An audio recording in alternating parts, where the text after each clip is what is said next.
খুব বেশি টপিক না। হ্যাঁ, এখানে এই চ্যাপ্টারে আমাদের সবচেয়ে বেশি টপিক ছিল হচ্ছে 3 নম্বর অধ্যায়, সেটাই আমাদের শেষ। এটাতে খুব কম, একটু খেয়াল করে দেখো, রাদারফোর্ড ও বোরের মডেল। রাদারফোর্ডের মডেল, বোরের মডেল তুমি 9-10-এ অনেকবার পড়ছো। আমাদের রাদারফোর্ডের মডেলটা তেমন একটা ইম্পর্টেন্ট না। তারপর আমরা একটু রাদারফোর্ডের মডেল থেকে অবজেক্টিভ আসবে তাই বলি। রাদারফোর্ডের মডেল হচ্ছে তোমার আলফা কণা বিচ্ছুরণ পরীক্ষা দ্বারা হয়েছিল। আলফা কণা বিচ্ছুরণ, আলফা কণা মানে কি? আলফা কণা হচ্ছে হিলিয়াম থেকে নির্গত তেজস্ক্রিয় মৌল থেকে নির্গত আলফা কণা। এখন হিলিয়াম কণা নির্গত হয় আলফা কণা বলতে। হিলিয়াম কণা তো জানো দুইটা 2 নাম্বার পরমাণু, তাই না? আমাদের 2 নাম্বার পারমাণবিক সংখ্যা বিশিষ্ট। হিলিয়াম থেকে যদি 2টা ইলেকট্রন বের করে দাও তাহলে হিলিয়াম কত হয়? 2+ হয় না? কারণ হিলিয়াম তো দুইটা ইলেকট্রন বের করে দিলে আমাদের 2+ হয়। যে দ্বিধনাত্মক নিউক্লিয়াসটা তৈরি হয় সেটাই হচ্ছে আমাদের আলফা কণা। তাহলে হিলিয়াম 2+ কে আলফা কণা বলা হয়। হিলিয়াম 2+ এর ভর হয়ে যায় 4। হিলিয়াম 2+ এর ভর কত হয়? 4 হয়। তাহলে এটা দেখতে কিরকম?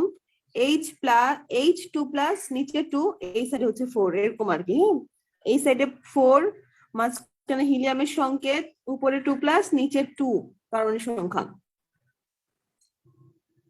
তোমার রেডিয়াম, ইউরেনিয়াম এগুলা থেকে হিলিয়াম কণা নির্গত হয়, আলফা কণা।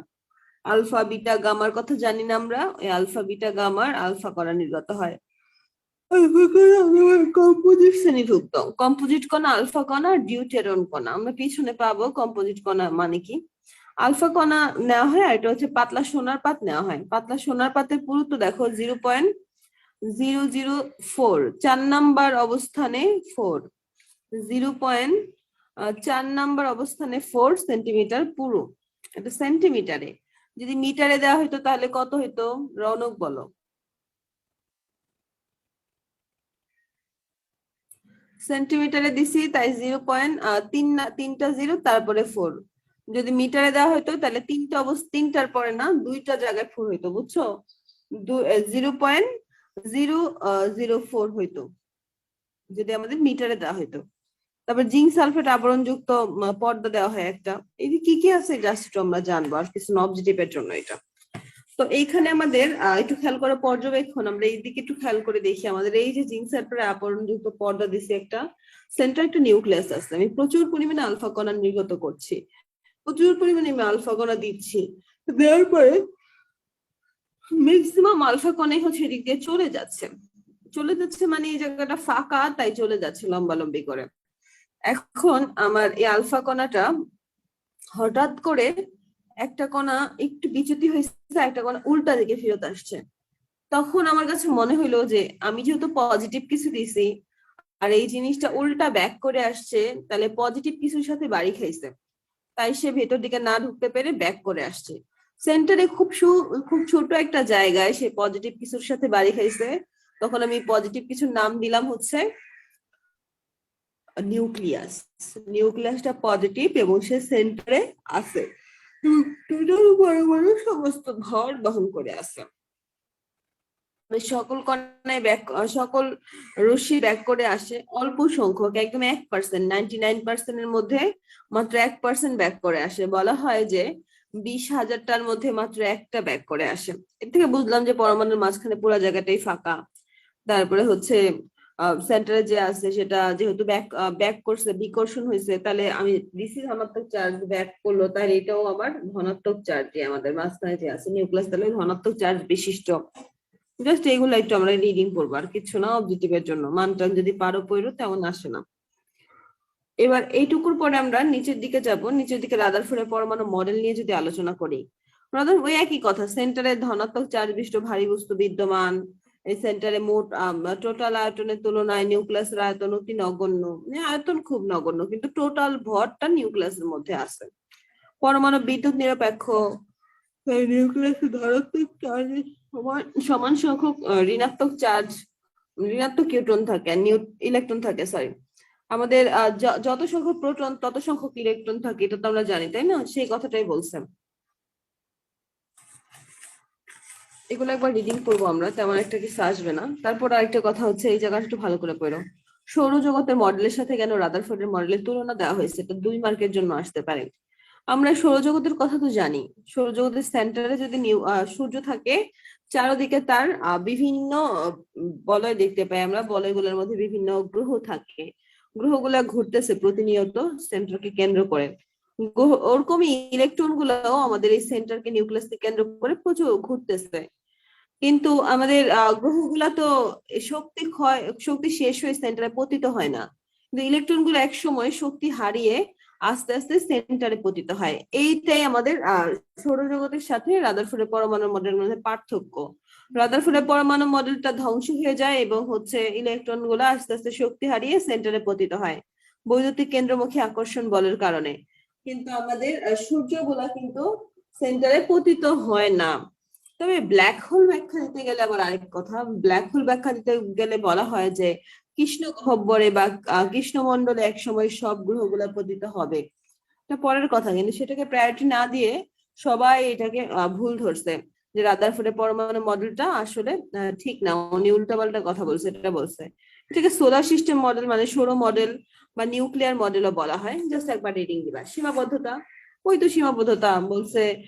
উনি গ্রহের সাথে কেন তুলনা দিতে যাবে, গ্রহ তো চার্জ বিহীন, আর আমাদের ইলেকট্রন গুলা তো চার্জ যুক্ত, ওগুলো নিয়ে আলোচনা করছে। তারপরে রাদারফোর্ড হাইড্রোজেন বর্ণালী সম্পর্কে কোনো ধারণাই দিতে পারেনি, বর্ণালী সৃষ্টি হয় সেগুলো নিয়ে উনি কথাই বলে নাই।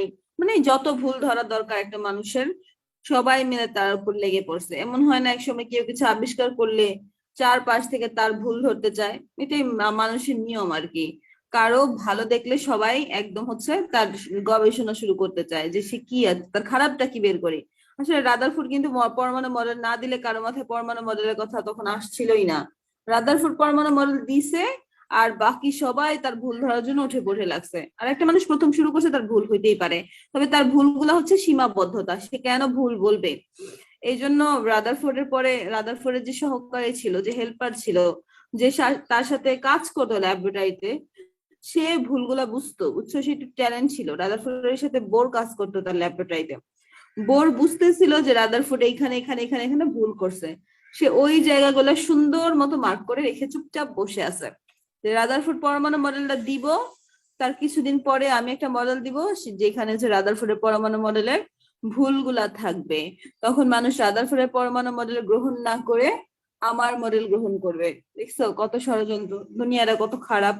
ওই সময় কিন্তু বলতে পারতো রাদারফোর্ডকে যে স্যার এখানে কিন্তু ভুল হচ্ছে, আপনি যদি এটা এমন করে করেন তাহলে কিন্তু সুন্দর হয়, এটা বলতে পারতাম না। এটা বলে নাই, সে নিজে পরবর্তীতে যায় রাদারফোর্ডের ভুল ধরছে। সেদিন অবশ্য রাদারফোর্ডের মনে অনেক খারাপই লাগছিল যে আমার কাছে আমার অ্যাসিস্ট্যান্ট, ল্যাব অ্যাসিস্ট্যান্ট, সে আজকে আমাকে এতগুলো মানুষের সামনে ভুল ধরাই দিল। আচ্ছা, যাই হোক, দুনিয়া এরকম, তাই হবে এরকম, বুঝছো। তখন রাদারফোর্ডের পরমাণু মডেলের পরে দিছে 1911 সালে, তার 2 বছর পরে খুব সুন্দরভাবে 1913 সালে রাদারফোর্ডের পরমাণু মডেলের কিছু ত্রুটি দূর হয় বলতে বিজ্ঞানী বোর তোমার রাদারফোর্ডের পরমাণু মডেল নিয়ে একটা তত্ত্ব দিয়ে দেয় ভুল নিয়ে। দেখো এই জায়গায় ভালো করে উল্লেখ করা আছে, বোর রাদারফোর্ডের পরীক্ষাগারে কাজ করত, ল্যাবরেটরি অ্যাসিস্ট্যান্ট ছিল, বুঝছো। আচ্ছা, যাই হোক, আমাদের বোর্ড ট্যালেন্ট ছিল, এটা হচ্ছে কথা, বোর্ড ট্যালেন্ট মানুষ, এর জন্য এটা দিচ্ছে। তবে অবশ্যই ভালো মানুষের মধ্যে পড়ে না আমার মতে, জানি না উনি কেমন ছিল, কিন্তু ওনার একবার বলা উচিত ছিল আমার মতে যে উনি রাদারফোর্ডের সাথে কাজ করতেছে, এই ভুলগুলো রাদারফোর্ডকে বললেই কিন্তু রাদারফোর্ড ভুলটা নিয়ে ওনাকে সাথে নিত দরকার হইলে, কিন্তু এত বড় সীমাবদ্ধতাটা বের হইতো না আসলে। যাই হোক, ম্যাক্সওয়েলের তরঙ্গ ভিত্তিক তত্ত্ব নিয়ে রাদারফোর্ড চিন্তা করছে যে বোর্ড যেটা করতেছে ম্যাক্সওয়েলের তরঙ্গ তত্ত্ব নিয়ে যদি আলোচনা করি, সেই তত্ত্ব অনুসারে এটা তো ভুল, এই কাজটাতে এরকম না, এরকম হওয়া উচিত। ইলেকট্রনের কক্ষপথের আকার আকৃতি নিয়ে আলোচনা করেনি, তোমাদের ইলেকট্রনের কক্ষপথের আকার আকৃতি নিয়ে রাদারফোর্ড আলোচনা করেনি, উনি বোর্ড আবার বাড়াইয়া কক্ষপথের আকার টাকার বাইর করে ফেলছে, বুঝছো। তারপর উনি আবার হাইড্রোজেন বর্ণালী টর্নালী সবকিছুর ব্যাখ্যা দিয়ে দিছে। এইটুকু তোমার হচ্ছে ব্যাখ্যা, এই 3টা ব্যাখ্যা দেওয়ার পরে সবাই তো বোরকে নিয়ে একদম নাচানাচি, যে হ্যাঁ এইটাই তো আমরা চাইছিলাম, বোরেরটা ঠিক আছে, তখন রাদারফোর্ডের তার মডেলটা বাদ হয়ে যায় আর কি। তখন বোরের মডেলটাই হচ্ছে স্বীকৃতি পায়। পরমাণু মডেল হিসেবে সবচেয়ে স্বীকৃত মডেল যদি কোনোটাকে বলা হয় সেটা বোরের মডেল। উনি কি বলছে, ইলেকট্রন স্থির কক্ষপথ বা শক্তি স্তর সম্পর্কে ধারণা দিছে, যে আমাদের এই যে কতগুলো আমরা গোল্লা দিয়ে আঁকি না, এই স্তরগুলো হচ্ছে শক্তি স্তর এবং এটা স্থির, এই কক্ষপথটা স্থির, এইখানে ইলেকট্রন গুলা থাকে। প্রথম কক্ষপথের বেলায় এন এর মান 1, দ্বিতীয় কক্ষপথের বেলায় এন এর মান 2, তারপরে কে শেল এগুলো আর কি বলছিল উনি। ইলেকট্রনের কৌণিক ভরবেগ বলছে কোনাকুনি একটা ভরবেগ কাজ করে, একদম সেন্টার করতে কোনাকুনি একটা ভর এবং বেগ কাজ করে। আমাদের সূত্রটা যদি এরকম হয়, কৌণিক ভর হচ্ছে এম, কৌণিক বেগ হচ্ছে ভি, তবে কৌণিক নিয়েছি যেহেতু তাহলে কোনাকুনি ব্যাসার্ধ নেওয়া লাগে, এরকম করে নিলে আমাদের কিন্তু সেন্টার করতে একটা ব্যাসার্ধ আসে, তাই না? আর লিখছে NH/2 পাই। এন হচ্ছে তোমার কত নাম্বার কক্ষপথ সেটা, এইচ হচ্ছে প্ল্যাঙ্কের ধ্রুবক। বোর আবার কাজ করার সময় বিভিন্ন জনের হেল্প নিচ্ছে, এটা হলো মেন কথা। প্ল্যাঙ্কের ধ্রুবক ইউজ করছে 2 পাই, আর হচ্ছে উনি অন্যান্য তরঙ্গ তত্ত্ব নিয়ে আলোচনা করছে। রাদারফোর্ড এত কিছু চিন্তা না করে নর্মাল একটা মডেল দিচ্ছে, জাস্ট ওনার কাছে যতটুকু মনে হয়েছে যে একটা পরমাণুর মডেল এরকম হতে পারে। আচ্ছা, প্ল্যাঙ্কের ধ্রুবকের মানটা মুখস্থ করা লাগবে। শক্তি শোষণ ও বিকিরণ বর্ণালী। ইলেকট্রনরা এক স্তর থেকে আরেক স্তরে যাওয়ার সময় শক্তি শোষণ করে।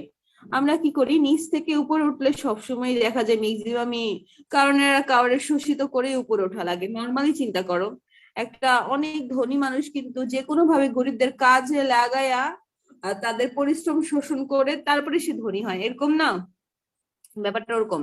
কারণ কোনো ধনী মানুষ চাইতেছে সে গরিব হয়ে যাবে, তার মন চাইছে যে সে আর ধনী থাকবে না, তখন সে যত টাকা উপার্জন করছে যা করছে সব বিলাই দিবে না? বিলাই দিবে। দেখো, নিচ থেকে উপরে উঠছে, শোষণ করে উঠছে, উঠার পরে এখন মনে চাইছে আবার নিচে নামবে, তখন যা শোষণ করছিল তা সব আবার বিকিরণ করে দিয়ে যায়।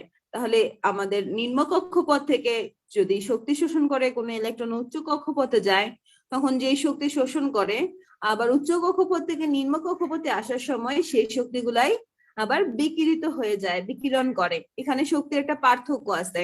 প্রথমে যে শক্তি সেটা হচ্ছে E1, আর পরে যে শক্তি সেটা হচ্ছে E2। পরের শক্তি বেশি না প্রথমের শক্তি বেশি? আগে নিম্ন কক্ষপথে বেশি ছিল না উচ্চ কক্ষপথে শক্তি বেশি? অবশ্যই উচ্চ কক্ষপথে গেলে শক্তি বেশি হয়ে যায়, উচ্চ কক্ষপথে শক্তির পরিমাণ বেশি, তাই E2 - E1 দেওয়া হয়েছে। খেয়াল করো, এটাকে ডেলি দেওয়া হয়। Daily is equal two H mu, daily is equal two H mu, বা এই সূত্রটা আমরা একটু পরে কাজে লাগাবো, আপাতত জানি রাখি আমরা এখানে। Daily is equal two H mu বা E2 - E1। এখানে মিউ হচ্ছে মিউ না মিউ, এই মিউ হচ্ছে কম্পাঙ্ক, স্পন্দন, কতটুকু স্পন্দিত হচ্ছে সেটা। ওকে, ব্যাস এগুলো আমরা বুঝলাম, তাই না? এগুলা নিয়ে তেমন কিছু লাগবে না, তবে এমভি এই সূত্রটা দিয়ে আসতে পারে কিছু একটা ছোট ছোট অবজেক্টিভ টাইপের কিছু ম্যাথ আসতে পারে। বোর্ডের সীমাবদ্ধতা আছে, বিজ্ঞানীরা তোর বসে নাই, বলে যে তুমি তোমার ল্যাবরেটরিতে অ্যাসিস্ট্যান্ট ছিল যার, তার ভুল দোস্ত, আর তোমার ভুল আমরা ধরবো না, তোমারও ভুল আছে, তবে ওর ভুলগুলো এতই কম যেটা হচ্ছে না কাউন্ট করলেও চলে, বুঝছো? বোর্ডের পরমাণু মণ্ডলের সীমাবদ্ধতা হচ্ছে বোর 1 ইলেকট্রন বিশিষ্ট হাইড্রোজেন নিয়ে আলোচনা করেছিল, কিন্তু একাধিক এক মিনিট, বোর পরমাণু মডেলে হাইড্রোজেন ও একক ইলেকট্রন বিশিষ্ট আয়নের বর্ণালী নিয়ে আলোচনা করা হয়েছে, কিন্তু একাধিক ইলেকট্রন বিশিষ্ট বর্ণালীর ব্যাখ্যা বোর করতে পারে নাই। হিলিয়াম প্লাস মানে হিলিয়ামে একটা ইলেকট্রন আছে, লিথিয়াম 2 প্লাস মানে একটা, এগুলো নিয়ে আলোচনা করছে। কিন্তু আরো যে থাকে পরমাণু, সেগুলোও যে বর্ণালী করতে পারে সেটা ব্যাখ্যা বোর দিতে পারেনি। তারপরে আমাদের বোরের যে বর্ণালী গুলা তৈরি হয়েছিল, সেই বর্ণালী গুলাকে যদি আমি বোল করে দেখি, সেই বর্ণালীতে বোর বলছিল একটা রেখা উৎপত্তি হয়, কিন্তু সেখানে অনেকগুলা সূক্ষ্ম সূক্ষ্ম সূক্ষ্ম সূক্ষ্ম রেখার উৎপত্তি হয়। সেই সূক্ষ্ম সূক্ষ্ম রেখাগুলা কেন উৎপত্তি হয় সেটার ব্যাখ্যা বোর দিতে পারেনি। তারপর হচ্ছে বোর পরমাণু মানে আবর্তনশীল ইলেকট্রনের কক্ষপথ দ্বিমাত্রিক ছিল। উনি বইয়ের খাতার মধ্যে আইকা বলছিল যে এই যে যেগুলো হচ্ছে কক্ষপথ দ্বিমাত্রিক, কিন্তু কক্ষপথটা আসলে দ্বিমাত্রিক না। তোমার হচ্ছে ওই কক্ষপথটা ত্রিমাত্রিক হবে, যেহেতু একটা পরমাণু তাহলে কক্ষপথটা ত্রিমাত্রিক হবে। ত্রিমাত্রিক পরমাণুর কাঠামো সম্পর্কে বোরের কোনো ব্যাখ্যা ছিল না। বোর অনিশ্চয়তা নীতি সম্পর্কে বোরের ধারণা ছিল না। অনিশ্চয়তা নীতি হাইজেনবার্গের অনিশ্চয়তা নীতি। হাইজেনবার্গের অনিশ্চয়তা নীতি হচ্ছে তোমার অবস্থান আর ভরবেগ একই সাথে নির্ণয় করা যায় না। আমাদের হাইজেনবার্গ একটি পরমাণুর অবস্থান নির্ণয় করলে ভরবেগ নির্ণয় করতে পারবো না, ভরবেগ নির্ণয় করলে অবস্থান নির্ণয় করতে পারবো না। এটাই অনিশ্চয়তা নীতি। হাইজেনবার্গের অনিশ্চয়তা নীতি 1 মার্কের জন্য আসতে পারে। হাইজেনবার্গের অনিশ্চয়তা নীতিটি দেখো। হাইজেনবার্গের অনিশ্চয়তা নীতিটা হচ্ছে কোন পরমাণুর একই সাথে অবস্থান এবং ভরবেগ নির্ণয় করা সম্ভব নয়। আরেকটা মতবাদ আছে ডি ব্রগলির মতবাদ। ব্রগলির মতবাদটা হচ্ছে আবার তোমার একটা ইলেকট্রনের কণা এবং তরঙ্গ উভয় ধর্ম আছে। কণা ধর্ম এবং তরঙ্গ ধর্ম উভয় ধর্ম আছে, 2 ধরনের ধর্ম আছে। তাহলে আমাদের বিজ্ঞানী হাইজেনবার্গের ব্যাখ্যা মতে অনিশ্চয়তা নীতির মধ্যে বোরের পরমাণু মডেলে ভুল আছে। আর এটা তোমার হচ্ছে ব্রগলির মতবাদ অনুসারে বোরের পরমাণু মডেলে ভুল আছে। আচ্ছা, উনি একটা সূত্র দ্বারা করে দিয়ে গেছে গা, বোর চালাক মানুষ তো, একটা সূত্র দিয়ে গেছে গা, বলে এটা নিয়ে তোরা এলা ব্যাখ্যা করগা। বলছে যে এই সূত্রটা দিছে, কিন্তু এই সূত্রের কোনো ব্যাখ্যা বোর্ড দিয়ে যায়নি, খালি একটা সূত্রে দিয়ে গেছে তোমাদের পড়ার জন্য। এটা নিয়ে যে একটা ডিটেলস ব্যাখ্যা দরকার, সেই ব্যাখ্যাটার বোর্ড দেয়নি। এবার আমরা যে বললাম অনেকগুলা সূক্ষ্ম রেখা, বোর্ড বলছে এখানে একটা রেখার সৃষ্টি হয়, সেটাকে মাইক্রোস্কোপ দিয়ে ভালো করে দেখলে দেখা যায় সেখানে একটা রেখা না, অনেকগুলা সূক্ষ্ম রেখা। এই সূক্ষ্ম রেখাগুলো যদি চৌম্বক ক্ষেত্রের প্রভাবে হয় তাহলে জিমেন প্রভাব, যদি বিদ্যুৎ ক্ষেত্রের প্রভাবে হয় তাহলে স্টার্ক প্রভাব। জিমেন প্রভাব, স্টার্ক প্রভাব এগুলা নিয়ে আমাদের বিজ্ঞানী বোর্ড কিছুই বলেনি। তাহলে আমাদের সীমাবদ্ধতা গুলা কি কি? সীমাবদ্ধতা হচ্ছে একক ইলেকট্রনের বর্ণালী ব্যাখ্যা দিয়েছে, একাধিক দেয়নি। তারপরে সূক্ষ্ম রেখা সম্পর্কে কিছু বলেনি। এই সূক্ষ্ম রেখাগুলার উৎপত্তি হয়েছে জিমেন প্রভাব, স্টার্ক প্রভাব, এগুলা নিয়ে কিছু বলেনি। অনিশ্চিত নীতি এবং জীবহরির মতবাদ অনুসারে তার মতবাদটা ভুল। তারপরে একটা সূত্র দাঁড়া করাই গেছে ঠিকই, সেই সূত্র সম্পর্কে বা কারণ কি সেটার ব্যাখ্যা সে দেয়নি। এগুলো আর কি, বুঝছো? এটা হচ্ছে পরমাণু সীমাবদ্ধতা। তবে এই সীমাবদ্ধতা গুলা খুব বেশি বড় ভুল না, রাদারফোর্ডেরটা অনেক বড় ভুল হয়ে গেছিল। রাদারফোর্ডের সীমাবদ্ধতাটা এত খারাপ ইফেক্ট ফেলছিল, বুঝছো, রাদারফোর্ডের লাইফে। এবার আসো বোর পরমাণু মডেলের সাফল্য গ্রহণযোগ্যতা। বোর পরমাণু মডেল অনেক সফল হয়েছিল, এটা পরবর্তীতে সবচেয়ে সফল পরমাণু মডেল হিসেবে গৃহীত হয়েছিল। পরমাণু মডেল স্থায়িত্ব ছিল, বর্ণালী ব্যাখ্যা ছিল, বোরের একটা ব্যাসার্ধ বের হয়েছিল, ব্যাসার্ধের মানটা পড়লো, বোর ব্যাসার্ধের মান অনেক ভালোই হয়েছিল। বোর পরমাণু মডেলটা খুব ভালোভাবে স্বীকৃতি পাইছিল। রাদারফোর্ড ও বোর পরমাণু মডেলের তুলনা, এটা আসতে পারে, যদি আসে 4 মার্কের জন্য ঘতে। রাদারফোর্ডের পরমাণু মডেলে একটা দুই একটা লাইন থাকবে, বোর পরমাণু মডেলে একটা দুই একটা লাইন থাকবে, বা বলে দিবে উদ্দীপকে যে 2টা মডেল নিয়ে আলোচনা করা হয়েছে সেই 2টা মডেলের তুলনা আলোচনা করো। এটা তোমরা আলোচনা করবা, একবার রিডিং দিও। এই 2টা মডেল পড়ালাম না, 2টা মডেলের মধ্যে কার কি আছে কার কি নাই সেটা তুলনা হবে, জাস্ট আর কিছু না। তাহলে আমাদের এই তো এইটুকু রাদারফোর্ড বোর পরমাণু মডেল। আর আমাদের কি আছে আমরা দেখি তো এই টপিকের মধ্যে।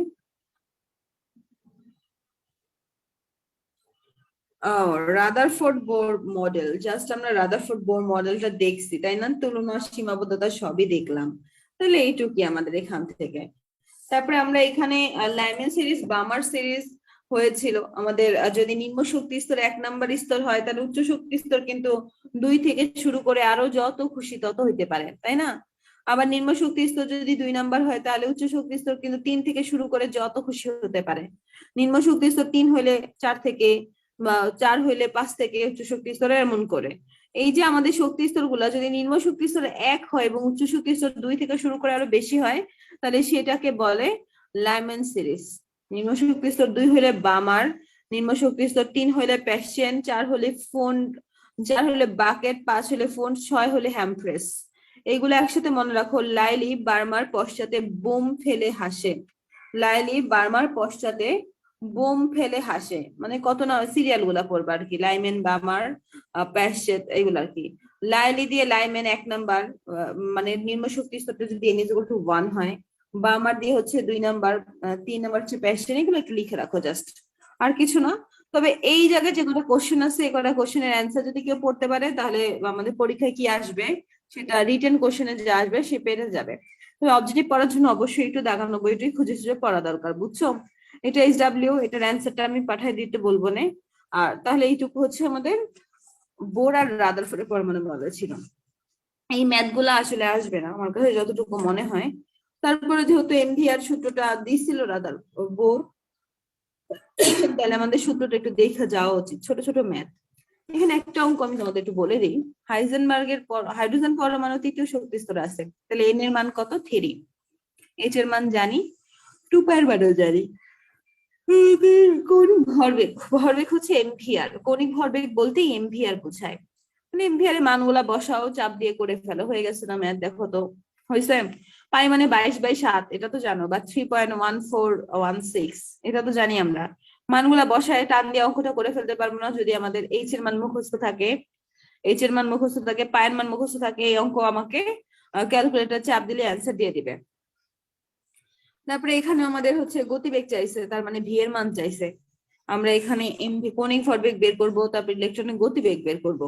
কৌণিক ভরবেগ ইজ ইকুয়াল টু, আমরা জানি m v r is equal to যদি এত হয় তাহলে ভি ইজ ইকুয়াল টু কত, নিচে এম আর চলে যাবে, এম এর মান আর এর মান দেওয়া থাকে, ওগুলা বসা দিয়ে অঙ্ক করে ফেলতে পারে। বাচ্চাকালের অঙ্ক এগুলো একবার প্র্যাকটিস করো, অবজেক্টিভ আসবে সর্বোচ্চ, রিটার্ন কোশ্চেন আসার সম্ভাবনা খুবই কম এই ম্যাথ গুলা থেকে। তারপরে যদি ইজি কোশ্চেন হয় দিয়ে আপু দিতেই পারে। তাসনিয়া ফারিন নামে একজন অনেকক্ষণ ধরে ওয়েট করতেছে, ওকে অ্যাপ্রুভ করতেছে না তো। এর জন্য নয় আমরা এখানে, হ্যাঁ তাসনিয়া ফারিনের নেটে সমস্যা, বারবার ঝুলে আছে, অ্যাকসেপ্ট করা আছে কিন্তু ঝুলে আছে। এই ম্যাথ গুলো অ্যান্সার আমি তোমাদের দিয়ে দিব, ছোট ছোট ম্যাথ হাতে কলমে করতে ফেলা যায় খুব তাড়াতাড়ি। এগুলা নিয়ে খাতায় বসবাও না, খালি কোনায় কোনায় একটু হিসাব করবা, যে পরীক্ষার হলে আসলে তুমি হিসাবটা করতে পারবা কিনা।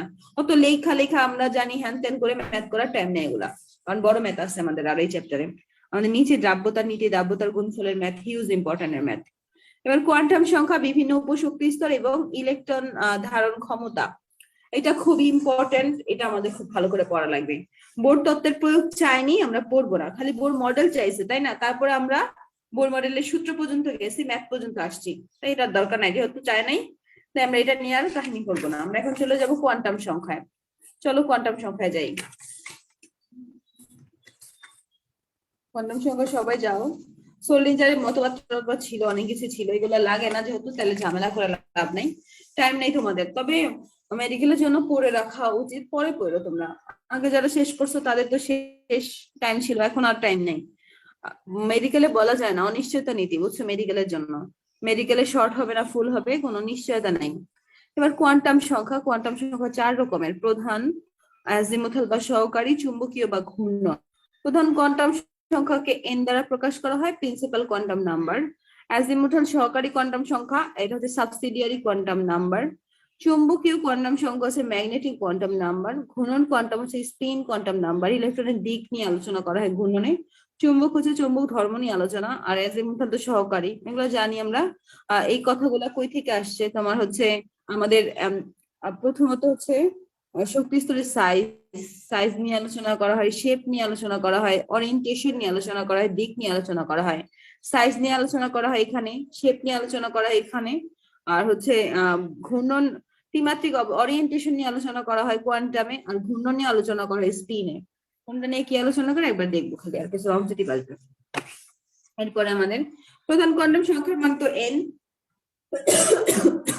এন হচ্ছে তোমার আমাদের নিউক্লিয়াসকে কেন্দ্র করে একটা শক্তি স্তর, কত শক্তি স্তর? 1 নাম্বার, তাহলে এন এর মান 1। 2 নাম্বার হলে 2, এখান থেকে এন এর মান 1 হলে কে শেল, এন এর মান 2 হইলে এল শেল, 3 হইলে এম শেল, 4 হইলে এন শেল, 5 এরকম কি এক একটা শেল বলছেন না। একটা শেলের মধ্যে, একটা কক্ষের মধ্যে এরকম করে কক্ষ আছে না, কক্ষের মধ্যে সর্বোচ্চ ইলেকট্রন ধারণ ক্ষমতা 2n²।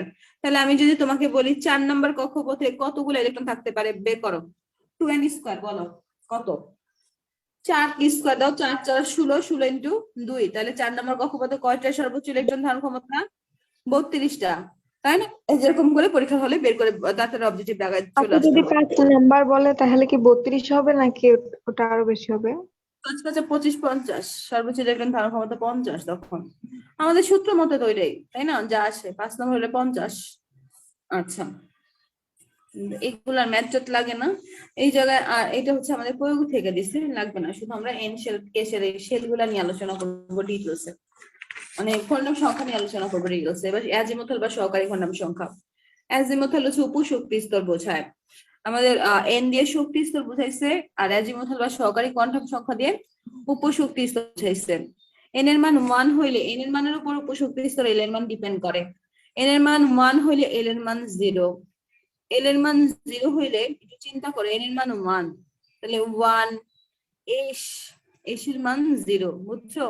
1 এস, তাহলে আমাদের এন এর মান 1, এল এর মান 0, আমাদের উপশক্তি কয়টা? এন এর মান 1, এল এর মান 0, উপশক্তি স্তর কয়টা? একটা, 1।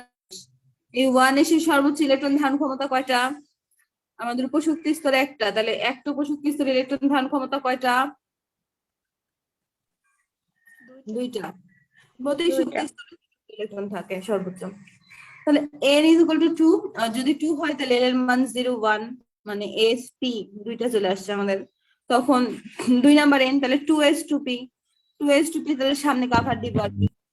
তারপরে n এর মান 3, তাহলে আমাদের শক্তি স্তর তিনটা, উপশক্তি স্তর 0 1 2, তাহলে d পর্যন্ত যায়। 3d 3p 3s, তাহলে সামনের গুলা কাভার দিয়ে আসবো। আস্তে আস্তে আমার পরমাণু বড় হচ্ছে। 4 হইলে 0 1 3 4, তাহলে আমাদের একদম 4f পর্যন্ত যায়। s এর মান 0, p এর মান 1, d এর মান 2, f এর মান 0, f এর মান 4। এইগুলো আমাদের আকারটা বড় হচ্ছে আর কি। এই মানটা জানা অনেক দরকার, সামনে লাগবে কাজে। তারপর আমাদের চুম্বকীয় কোয়ান্টাম সংখ্যা, এটা হচ্ছে ত্রিমাত্রিক দিক বোঝায় বা ওরিয়েন্টেশন বোঝায়। আমাদের চুম্বকীয় কোয়ান্টাম সংখ্যাটা নির্ভর করে তোমার এল এর মানের উপর, এন এর মানের উপর এল এর মান, এল এর মানের উপর আবার এম এর মান। দেখো কিভাবে এম এর মান নির্ণয় করবো, 2l + 1, তাহলে এম এর মান নির্ণয় করবো আমরা 2l + 1 দিয়ে। আচ্ছা, এটাতে মোট উপশক্তি স্তরে অরবিটাল সংখ্যা বোঝায়। আমাদের চুম্বকীয় কোয়ান্টাম সংখ্যা দ্বারা মোট অরবিটাল সংখ্যা বোঝায়। এবার আসো আমরা এই জায়গাতে একটু নির্ণয় করি। আমাদের এল এর মান যদি 0 হয় এস অরবিটালের জন্য, তাহলে এম এর মান কত? এল এর মান 0 হইলে এম এর মানও 0, তাহলে মোট উপশক্তি স্তরে একটাই অরবিটাল। পি এর মানের জন্য এল এর মান 1, তাহলে এল এর মান 1 হইলে এম এর মান 0 +1 এদিকে -1 এদিকে। যেহেতু অরিয়েন্টেশন তোমার ঘূর্ণন বুঝাইতেছে, তাহলে খালি অরিয়েন্টেশন ত্রিমাত্রিক অবস্থান বুঝাইতেছে। ত্রিমাত্রিক অবস্থান বললে পজিটিভ দিক নেগেটিভ দিকটা দুইটাই নিতে হবে। তাহলে আমাদের তিনটা হয়েছে না উপশক্তি স্তর, তাহলে এখানে তিনটা। তারপরে আমাদের এক একটা উপশক্তি স্তরে দুইটা করে ইলেকট্রন থাকে। পি এর জন্য তিনটা, মনে আছে? P x, p y, p z, মনে আছে না তোমাদের উপশক্তি স্তর গুলা? এস এর কোন উপশক্তি স্তর আছে এরকম পি এর মতো? পি এর তো তিনটা আছে, আমাদের এসে কি আছে? এসে এরকম তো নাই। ডি এর জন্য হচ্ছে 2 এর জায়গা, তাহলে এদিকে -2 পর্যন্ত আসবে, এদিকে +2 পর্যন্ত যাবে। ডি এর জন্য আমাদের মনে আছে না, d x, d x y, d y z, d z s, d x square y square, জি জেড স্কোয়ার, এগুলো মনে আছে না তোমার? ডি এর 5টা যে উপশক্তি স্তর, প্রতিটা উপশক্তি স্তরে 2টা করে ইলেকট্রন থাকে, এটা তো জানি আমরা। এফ এর জন্য দেখো কয়টা, এফ এর জন্য 7টা, 7 দুগুণে 14টা, এফ এর সর্বোচ্চ 14টা ইলেকট্রন থাকতে পারে, ডি তে সর্বোচ্চ 10টা ইলেকট্রন থাকতে পারে। মোট অরবিটাল সংখ্যা নির্ণয় করতে বললে এল এর মান দিয়ে রাখলে, তোমাকে যদি বলি এখানে মোট অরবিটাল নির্ণয় করে, তাহলে 2l + 1 দিয়ে নির্ণয় করে ফেলতে পারবা। তোমাকে যদি আমি বলি এল এর মান 3, তুমি আমাকে মোট অরবিটাল সংখ্যা নির্ণয় করে দেখাও, তাহলে কি করবা? 2.3.1, 2.3.1, 2 দুগুণে 3 দুগুণে 6 + 1 7 বের করে ফেলতে পারবা। আর প্রতিটা শক্তি স্তরে আমাদের এই জায়গায় বলছে যে আমাদের n এর যে কোনো মানের জন্য অরবিটাল সংখ্যা হবে n²।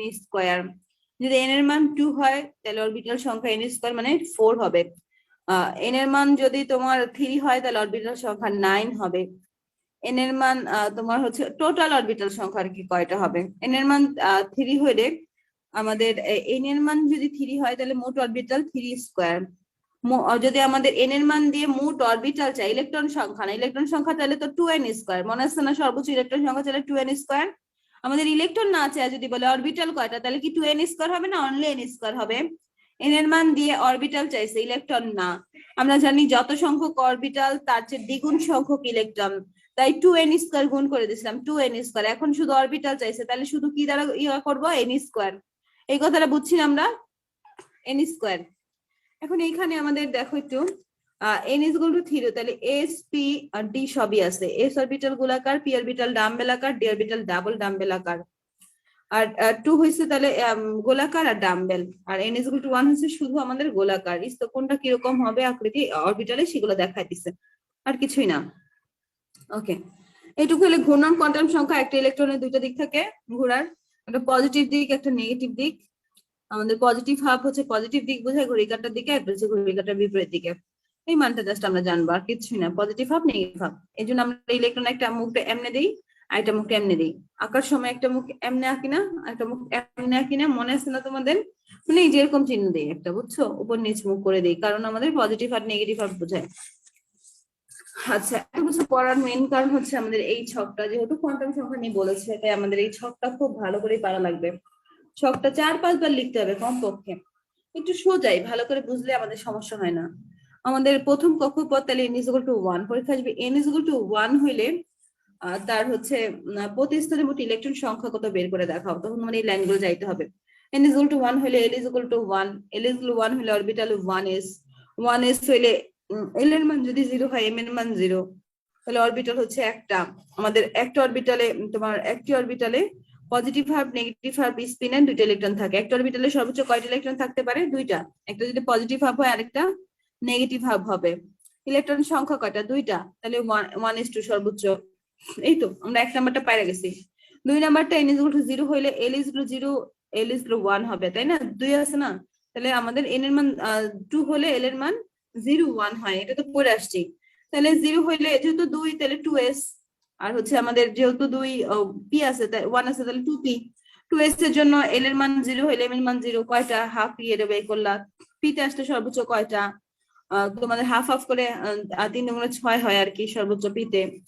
d তে আমাদের 10 হয়, 6 পর্যন্ত লেখা, d এর জন্য আরেকটা বাড়াই দিলাম।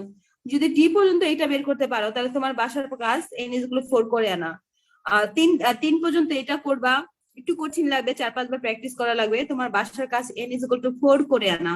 তাহলে তোমার এই তিনটা দেখায় আর d দেখায় 3f এ যাইতে হবে না? 3f এ যাইতে হবে, তোমার সর্বোচ্চ বাড়বে, এটার চেয়ে একটু বাড়বে, 3f টা সরি 4f টা বাড়বে। 4f বাড়লে আমাদের হচ্ছে এখানে এল এল এল টু বাড়ছে, এল থ্রি হবে, এফ না, তাহলে এল থ্রি পর্যন্ত বের করা লাগবে। টু না, টু বের টুর পরে থ্রি গুলো বের করা লাগবে। থ্রি গুলো বের হইলে এখানে কিছু চেঞ্জ হবে, আলটিমেটলি এখানে আমাদের বের হবে 3f 14, বুঝছো? 3f 14, এখানে 5টা বের করছে, এখানে তুমি 7টা বের করবা, 7 দুগুণে 14 লেখা দেখাবা। এখানে 3 অরবিটালে 5টা হয়, তুমি বলবা আমাদের আপু 4f স্পিন কোয়ান্টাম সংখ্যার মানটা আরেকবার একটু দেখাই দেন। স্পিন কোয়ান্টাম সংখ্যার মান একটা ইলেকট্রনের জন্য পজিটিভ হয়ে তার আরেকটা পরের ইলেকট্রনের জন্য নেগেটিভ, ব্যাস এটা। আমাদের এসে কয়টা ইলেকট্রন? দুইটা। px এ কয়টা ইলেকট্রন? দুইটা। py তে কয়টা ইলেকট্রন? দুইটা। pz এ কয়টা? দুইটা। এই যে দুইটা দুইটা করে যে ইলেকট্রন হইলো, একটা যদি পজিটিভ হয় একটা নেগেটিভ, পজিটিভ হবে একটার মান, তাহলে একটার মান নেগেটিভ, বুঝছো? এটাই হচ্ছে স্পিন কোয়ান্টাম সংখ্যা। এই তো, তাহলে আমাদের এইটুকু দেখলাম। এইটুকু দেখার পরে এখন আমরা চলে যাব এদিকে। আর কিছু নাই আসলে, এগুলা দরকার নাই আমাদের। সূক্ষ্ম রেখা দেখার কথা বলছিল আমাদের রেখাগুলো এরকম একটা, পরে দেখো আস্তে আস্তে রেখাগুলো বাড়তেছে, সূক্ষ্ম সূক্ষ্ম হইতে হইতে হইতে দেখো একদম সূক্ষ্ম সূক্ষ্ম প্রচুর রেখা হয়েছিল, এগুলো সম্পর্কে বোর্ড ব্যাখ্যা দিতে পারে নাই, এটা বলছে। ওকে, এবার যেহেতু কোয়ান্টাম সংখ্যা রিলেটেড কথাবার্তা আসছে, তাহলে এই ম্যাথ গুলো আসবে। আমাদের এখানে কিছু ম্যাথ থাকে না, এটা না বোর্ড কোয়ান্টাম সংখ্যার ব্যাসার্ধটা অবজেক্টিভের জন্য জাস্ট করবা। কিছু ম্যাথ আছে আমাদের, ম্যাথ গুলো জানি কই, তোমার এত হইলে এত অরবিটাল সম্ভব কিনা, ওগুলো আমরা পেছনে পাবো আমরা। আচ্ছা, পরমাণু মূল কণিকা আছে কিনা দেখো তো। কোয়ান্টাম সংখ্যা কি বুঝছো নাকি? কার কোনো কোশ্চেন আছে? হ্যান্ড রাইজ করতে হবে কোশ্চেন থাকলে। কোয়ান্টাম সংখ্যার ছকটা কি পারবা? 4d পর্যন্ত, 4f পর্যন্ত বাইর করে আনতে পারবা কি পারবা না? কোনো কোশ্চেন থাকলে এখনই করে ফেলো কোয়ান্টাম সংখ্যা রিলেটেড। পারবো। পারলে তো আলহামদুলিল্লাহ। সকালবেলা আমার নাক কেমন যেন আটকে থাকে, বুঝছো, কথাই বলতে পারি না একদম। আর এই যে এই বাসাতে রান্না করলে ধোঁয়া ঢুকে যায় নাক কান দিয়ে, ধোঁয়া ঢুকলে এত হাঁচি আসতে থাকে, ভাল লাগে না। আচ্ছা, আমরা কোয়ান্টাম সংখ্যা দেখছি, কোয়ান্টাম সংখ্যার উপশক্তির আকৃতিও বলছি। আমাদের এস অরবিটাল 0, পি অরবিটাল তোমার dumbbell, D orbital double dumbbell, আকার আকৃতিও বলছি। আহ্বায়ন নীতি, পলির বর্জন নীতি, পরমাণু মডেল, পরমাণুর বর্ণালী, হাইড্রোজেন বর্ণালী, দ্রাব্যতা, গুণফল। ও আচ্ছা, আমাদের মূল কণিকার সম্পর্কে চাই নাই। ইস, মূল কণিকাটা যে পড়তে মজা লাগে, 100% ইম্পর্টেন্ট এটা মেডিকেল ভর্তি পরীক্ষার জন্য, এটা চাই নাই শর্ট সিলেবাসে। আমার তো এখন মনে হইতেছে শর্ট সিলেবাস থেকে মেডিকেল ভর্তি পরীক্ষার কোশ্চেন পড়া হবে না, কারণ যে যে টপিক গুলো বাদ হয়ে গেছে সেটা কভার দেওয়া খুবই কষ্টকর। তাই তোমাদের বলছিলাম যে 22 ব্যাচের সাথে টপিক যেগুলো আছে এর জন্য কি ওই টপিক গুলোই পড়বো, নাকি টপিকের বাইরেও দু একটা আসতে পারে এগুলো জায়গা থেকে? ইন্টার পরীক্ষা এবারে স্টুডেন্ট ভালো করবে। ইন্টার পরীক্ষা সারা বাংলাদেশে তোমার মতো সবাই ট্যালেন্ট না, এটা কাউন্ট করবে। ট্যালেন্টদের নিয়ে ইন্টার পরীক্ষা হয় না, এবারে যে স্টুডেন্টদের নিয়ে ইন্টার পরীক্ষা হয় এবং তাদের একটা সার্টিফিকেট দেওয়া লাগে, তাদের পাস করাইতে হয়। আর মেডিকেল ভর্তি পরীক্ষা এভারেজদের নিয়ে হয় না, আগেই বলে দেওয়া থাকে যে 9 না পাইলে পরীক্ষা দিতে পারবে না, আর 5 না পাইলে চান্স পাওয়ার সম্ভাবনা নাই তার। তাহলে তো বুঝতেছই মেডিকেল ভর্তি পরীক্ষা কাদের নিয়ে হয় আসলে। তো সেইখানে তোমাকে যায় যদি এগুলা থেকে কোশ্চেন দেয়, তুমি না পারো, তুমি যাই বলবে এই পরীক্ষা হলে স্যার ম্যাডাম এগুলো তো শর্ট সিলেবাসের বাইরে আসছে, তোমার কথা কেউ শুনবে না। আর এই টপিকটা বাদ দিচ্ছে মানে মনে হচ্ছে যে শর্ট সিলেবাস থেকে কোশ্চেন হওয়ার সম্ভাবনা খুবই কম, এখান থেকে কোশ্চেন দেয় প্রতি বছর। জানি না সরকার কি করে, তবে আমাদের তো মনে হচ্ছে শর্ট সিলেবাস থেকে কেমনে কোশ্চেন হয় মেডিকেলে বুঝাই যাইতেছে না। এমসিকিউ এর জন্য কি মানে এইচএসসি এর এমসিকিউ এর জন্য কি তাহলে এই এটা একটু পড়াইয়া দেন। হ্যাঁ এটা তাহলে একটু পড়াইয়া দেন আমাদেরকে, যেহেতু মেডিকেলের জন্য ইম্পর্টেন্ট। মেডিকেলের জন্য পড়তে গেলে পুরো বই পড়াইতে হয়, তখন তো আবার টাইম চলে যাবে। আপু এই টপিকটা পড়াইয়া দেন, যেহেতু 100% লাগে, তো এই টপিকটা একটু পড়াইয়া দেন। ঠিক আছে, আমাদের মূল কণিকা দেখো 2 রকমের কণিকা আছে আমাদের, স্থায়ী মূল কণিকা, অস্থায়ী মূল কণিকা। স্থায়ী মূল কণিকা গুলো ইলেকট্রন, প্রোটন, নিউট্রন। ইলেকট্রন কে আবিষ্কার করছে, প্রোটন কে আবিষ্কার করছে জানা লাগে। ইট পরে নিচে, electron Thomson, that means Thomson. পরে প্রোটন রে দিয়ে রাদারফোর্ড, নি দিয়ে নিউট্রন, চ্যাডে চ্যাডউইক। কত সালে আবিষ্কার করছে সালগুলো একটু দেখো। তারপরে এদিকে আমাদের দেখো আমাদের স্থায়ী মূল কণিকা গুলা বলছিলাম কারা কারা আছে, ইলেকট্রন, প্রোটন, নিউট্রন। অস্থায়ী কিছু কণিকা আছে, অস্থায়ী কণিকা গুলা দেখো neutrino, অ্যান্টিনিউট্রিনো, graviton, positron, Mason, boson, বায়ন, নিয়ন। এগুলো মনে রাখবা। নিউ আন্টির পাজিমে গার্ডেনে বসে মন পেল।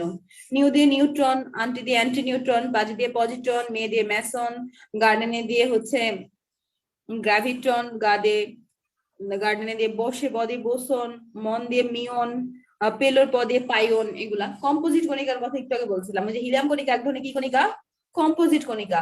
তাহলে হিলিয়াম কণিকা আর আলফা কণা আর ডিউটেরন কণা, আলফা কণা আর ডিউটেরন কণা, not ডিট্রিয়াম।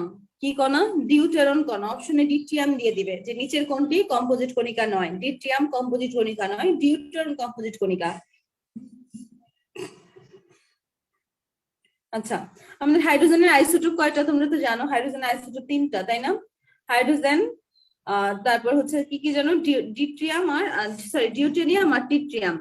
Hydrogen, deuterium R tritium. Deuterium হচ্ছে তোমার আইসোটোপ হাইড্রোজেনের, কিন্তু আমাদের এখানে কি ডিউটেরিয়াম না ডিউটেরন? কম্পোজিট কণা কিন্তু ডিউটেরন, এটা একটু খেয়াল রাখো। ডিউটেরন কথাটা আসবে কম্পোজিটের জন্য, কম্পোজিট হয়ে গেলে সে ডিউটেরন হয়ে যাবে। আর নরমালি সেই জিনিসটাই আইসোটোপ যদি ধরা হয় তাহলে ডিউটেরিয়াম। আইসোটোপ ধরলে হাইড্রোজেনের 2 নাম্বারটা হচ্ছে ডিউটেরিয়াম, আর কম্পোজিট ধরলে সেম জিনিসই, সেটাকে বলা হয় ডিউটেরন। এটা ভারী হাইড্রোজেন, ডিউটেরনটা কিন্তু ভারী হাইড্রোজেন। ভারী পানির সংকেত কি বলতো? সবাই তো এতদিন হালকা পানির সংকেত পড়ছে H2O, ভারী পানির সংকেত তাহলে কি হবে? D2O। ঠিক আছে, এই যে ডিউটেরন থেকে D2O। ওকে, আইসোটোপ মানে সবার প্রোটন সংখ্যা সমান হবে। আইসোটোপ মানে প্রোটন সংখ্যা সমান। আমাদের এই জায়গায় অক্সিজেনের পরমাণু সংখ্যা 8, এই জায়গায় অক্সিজেন 3টা, আমি আইসোটোপ লিখছি 16, 17, 18। সবাই কিন্তু প্রোটন সংখ্যা সমান। ক্লোরিনের 2টা আমি আঁকছি, 2টা আইসোটোপ লিখছি 17, 17। প্রোটন সংখ্যা কিন্তু সমান, কিন্তু আমাদের ইলেকট্রন সংখ্যা হচ্ছে সরি ভর সংখ্যা আলাদা, 35, 37 ভর সংখ্যা আলাদা। তাহলে যাদের প্রোটন সংখ্যা সমান কিন্তু ভর সংখ্যা আলাদা, তারা পরস্পর আইসোটোপ। আইসোটোপে ভর সংখ্যা আলাদা থাকে, প্রোটন সংখ্যা সমান থাকে। এবার দেখো আমাদের সোডিয়াম আর অ্যারাম, এই 2টা হচ্ছে তোমার এমন পরমাণু প্রকৃতিতে যাদের কোনো আইসোটোপ নাই। এই লাইনটা আমার বইতে ছিল না, আমি যখন তোমার মেডিকেল ভর্তি পরীক্ষা দিই। আমার বইতে থাকলে আমি পরীক্ষায় ভুল করতাম না। আমি সোডিয়াম একটা, এটা আমি ক্লোরিন দিয়ে আসছিলাম, আমি ভাবছিলাম ক্লোরিন একটা হচ্ছে তোমার নরমাল আর একটা হচ্ছে তার আইসোটোপ, এটা ভাইবা অ্যান্সার ক্লোরিন দেখাইছিলাম। আসলে একটাই যদি থাকে, যদি তার কোনো আইসোটোপ না থাকে তাহলে তার একটা আইসোটোপ ধরা হয়। পরীক্ষায় আসছিল যে নিচের কোনটির একটি আইসোটোপ বিদ্যমান। আমি ভাবছিলাম একটা আইসোটোপ, তাহলে তো ক্লোরিন নিজে একটা আর তার আরেকটা, এমন না যে ক্লোরিন এই দুইটা আইসোটোপ, এই কথা এরকম করে চিন্তা করতে পারি নাই, এটা আমার ভুল হয়ে গেছিল। আচ্ছা, যাই হোক, আইসোটোপের সংখ্যা 13টা। আমাদের মৌলের সংখ্যা তো 118টা। কৃত্রিম প্রাকৃতিক যে কোনো ভাবে বের করছে আমরা, মৌল 18টা, 118টা মৌলের 1300টা আইসোটোপ, প্রচুর পরিমাণ আইসোটোপ। আইসোবার শেষে বার আছে, তাহলে ভর সংখ্যা সমান, বার থাকলে ভর সংখ্যা সমান। আমাদের ভর সংখ্যা সমান, দেখো কার্বন 14 আর নাইট্রোজেন 14, বিয়োগ করে দেখো দুইটারই মান আছে 7, কত আসে মান?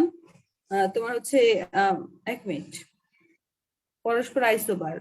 আমাদের উপর দেখো ভর সংখ্যা 14, দুইজনেরই ভর সংখ্যা 14, কিন্তু ভর সংখ্যা সমান, প্রোটন সংখ্যা ভিন্ন। আবার নিউটন সংখ্যা কি সমান নাকি নিউটন সংখ্যা ভিন্ন, বিয়োগ করে দেখো তো। নিউটন সংখ্যা মনে হয় ভিন্ন আইসোবারদের, নিউটন সংখ্যা ভিন্ন না আইসোবারদের? বিয়োগ করলে তো আইসোবার ভর নিউটন সংখ্যা পাওয়া যায়।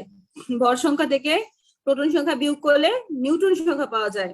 আর নিউটন সংখ্যা আর প্রোটন সংখ্যা যোগফলকে ভর সংখ্যা বলে। তাহলে এখানে নিউটন সংখ্যা কত? 6 থেকে 14 বিয়োগ করলে কত হয়? 6 দুগুণে 12, 8 হয়। হ্যাঁ, ভিন্ন। নিউটন সংখ্যা ভিন্ন, ভর সংখ্যা ভিন্ন। নিউটন সংখ্যা ভিন্ন, প্রোটন সংখ্যা ভিন্ন, ভর এক। ওকে, আইসোটোন আবার নিউটন সংখ্যা সমান, আর বাদ বাকি সবই ভিন্ন।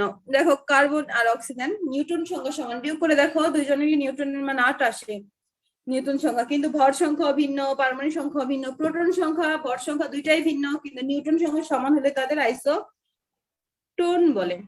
আইসো ইলেকট্রন বলতে কি বুঝি তাহলে বলো তো, কে বলতে পারবা? আপু যাদের ইলেকট্রন থাকে বা ইলেকট্রন সংখ্যা সমান।